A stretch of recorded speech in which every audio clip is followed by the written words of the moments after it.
दडपशाही करणाऱ्या युती सरकारचा, दडपशाही करणाऱ्या युती सरकारचा तर हम सब महाराष्ट्र विरोधी पक्षनेता, महाराष्ट्राला विरोधी पक्षनेता राहुल नार्वेकरचं करायचं काय? राहुल नार्वेकरचं करायचं काय? प्रमुख मागणी आहे। राज्यामध्ये महायुतीचं सरकार आलं, मात्र दुसऱ्या बाजूला महाविकास आघाडीला मोठा फटका बसला। यामध्ये जर पाहायला गेलं तर कुठंतरी विधानसभेमध्ये की असू दे किंवा विधान परिषदेमध्ये असू दे, विरोधी पक्षनेता पदाला जी संख्या लागते ती कमी आहे। यामुळे अद्याप देखील विरोधी पक्षनेता मिळालेला नाही। या सर्व विरोधात आता कोल्हापुरात आंदोलन होत आहे। महायुतीने विरोधी पक्षनेता पद देण्यासाठी अध्यक्षांनी मान्यता द्यावी यासाठी आज कोल्हापुरात आंदोलन होत आहे। महाविकास आघाडी आणि इंडिया आघाडीचे सर्व नेते आहेत आणि कोल्हापुरातील नर्सरी बागेमध्ये खरं तर राजश्री छत्रपती शाहू समाधी स्थळ येथे सध्या हे आंदोलन सुरू आहे। लोकशाही संकेत लक्षात घ्या, विरोधी पक्षनेता महाराष्ट्राला द्या, अशा पद्धतीचं आंदोलन बोर्ड जे आहे ते घेतलेले आहेत आणि आंदोलन सुरू आहे। आपल्याबरोबर बोलण्यासाठी काही शिवसैनिक आहेत, त्यांच्याकडून जाणून घेऊयात आज आंदोलन करताय नेमकं काय कारण आहे? सरकारला विसर पडलाय का विरोधी पक्षनेता देण्यासाठी? सरकारला या निवडणुकीमध्ये 5वी बहुमत मिळाले। सभागृहाची 90 वर्षाची परंपरा, स्वातंत्र्यपूर्व काळामध्ये सुद्धा संख्या न बघता विरोधी पक्षनेते पद दिलं जायचं आणि या महाराष्ट्रामध्ये विधानसभा आणि विधान परिषद मध्ये ज्यावेळेला शेतकरी कामगार पक्षाचे 12 आमदार होते, त्याही वेळेला दत्ता पाटील यांना विरोधी पक्षनेता केलं, विठ्ठलरावजी हांडे यांना विधान परिषदेमध्ये विरोधी पक्षनेता केलं।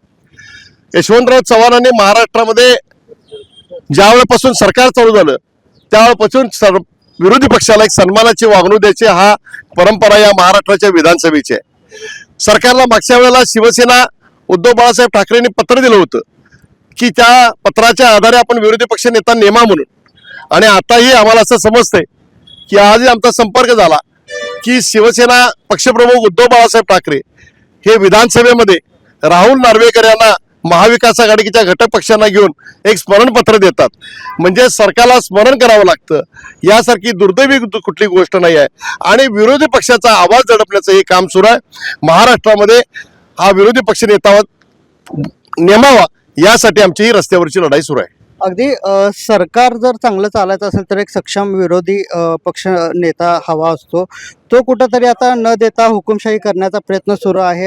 यासाठीच हे विरोधी पक्षनेता न देण्याचा प्रयत्न वाटतो का? अगदी 100% बरोबर आपण बोला। ईव्हीएमचा घोटाळा करून हे सरकार या ठिकाणी सत्तेत आलेलं आहे आणि या सरकारला आपला जो भ्रष्टाचार आहे हा जनतेपासून लपवायचा, जनतेच्या समोर उघड करून द्यायचा नाही, यासाठी विरोधी पक्षनेता एक सक्षम विरोधी पक्षनेता हवा असतो।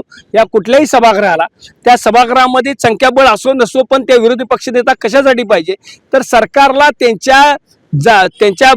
त्यांच्या कर्तव्याची जाणीव करून देण्यासाठी विरोधी पक्षनेता एक सक्षम हवा असतो आणि तो देण्याचं न देण्याचं काम हे या ठिकाणी हे सरकार करत आहे। कारण यांना आपला स्वतःचा भ्रष्टाचार लपवायचा आहे आणि त्यांना हुकुमशाही पद्धतीनं हे सरकार चालवायचं आहे, म्हणून यांनी आज हा विरोधी पक्षनेत्याचा घाट या ठिकाणी घातलेला आहे। खरं तर स्मरण पत्रिका द्यावी लागते, यासाठी हे सर्व आंदोलन करावं लागतं। नेमकं काय वाटतंय सरकारच्या या भूमिकेबद्दल? आता शहर अध्यक्षांनी ज्या पद्धतीनं सांगितलं की हे सरकार ईव्हीएमच्या जीवावर निवडून आलेलं आणि सत्यता आहे। महाराष्ट्र राज्यामध्ये ज्यावेळी निवडणूक झाल्या, निवडणुकीच्या निकालानंतर जो उत्साह जनरल पब्लिकमध्ये हवा होता तो उत्साह कोणाच्यातही नव्हता।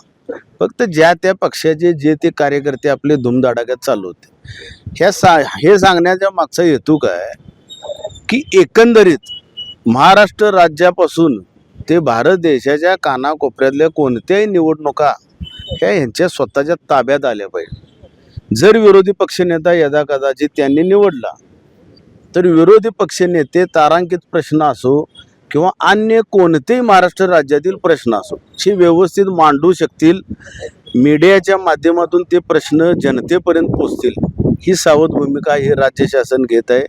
हे राज्य शासन अप्रत्यक्षरित्या हिटलरशाहीनं राज्य करत आहे असं माझं ठाम मत आहे. आज आंदोलन करताय तरी देखील नाही नेमलं तर आता पुढची भूमिका काय असेल इंडिया आघाडीची? नाही, त्याच्यामध्ये इंडिया आघाडीत सर्व पक्ष एकत्र असल्यामुळे आम्ही मोठ्या प्रमाणामध्ये याच्यामध्ये हे करणार. आणखी त्यांना नेमावंच लागणार आहे, कायद्यानं सुद्धा नेमावं लागणार आहे. परंतु आमच्यामध्ये 3 पक्षाचे वेगवेगळे असल्यामुळे ते तिन्ही दाखवून वेगळे त्यांनी जे कायदेशीर विलंबन करायला आहे तो त्यांना करावाच लागणार आहे. तेवढ्या ताकदीने आम्ही सर्व त्याच्या पाठीशी उभा राहणार आहे.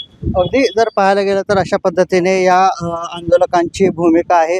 काही झालं तरी हे सरकार हिटलरशाही पद्धतीने चा अवलंब करत आहे अशी जे ते या आंदोलकांचं म्हणणं आहे. आणि कुठल्याही परिस्थितीत विरोधी पक्षनेता हा नेमलाच पाहिजे अशी भूमिका देखील या आंदोलकांनी व्यक्त केली आहे. मुर्दाबाद मुर्दाबाद. Maharashtra times online Kolhapur.